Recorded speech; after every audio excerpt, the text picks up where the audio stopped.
Et pour cela, on va essayer de vous présenter une correspondance en alphabet français. Commençons par la lettre alif, qui correspondra à la lettre A en français. C'est donc une voyelle.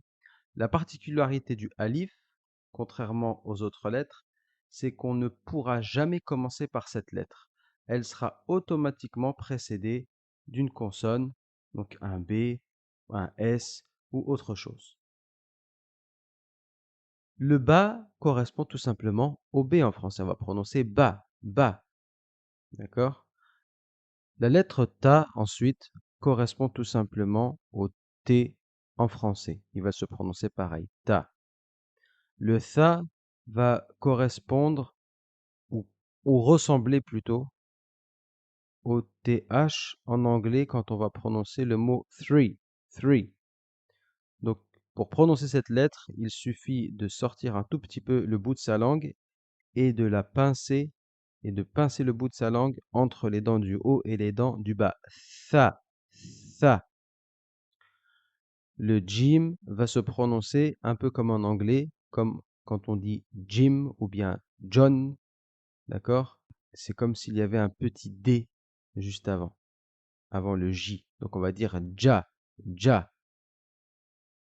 Le ha va être une pression à l'intérieur de la gorge. On va mettre une pression de sorte à freiner un peu l'air. Ha, ha. Il n'y aura pas de correspondance en français pour le ha. Passons ensuite à la lettre ra, qui, elle, pourra avoir une équivalence en français lorsqu'on prononcera le mot pratique.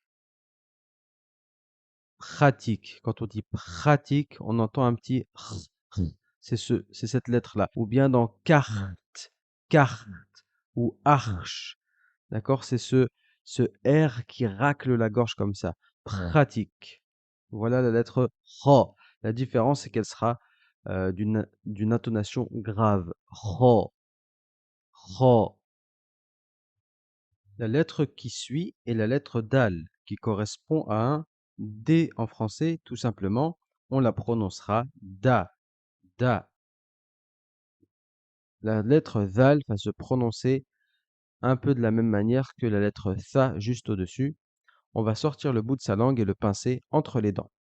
Et on va dire tha, tha. On retrouvera aussi ce son en anglais comme dans le mot the ou the. Le ra, la lettre ra,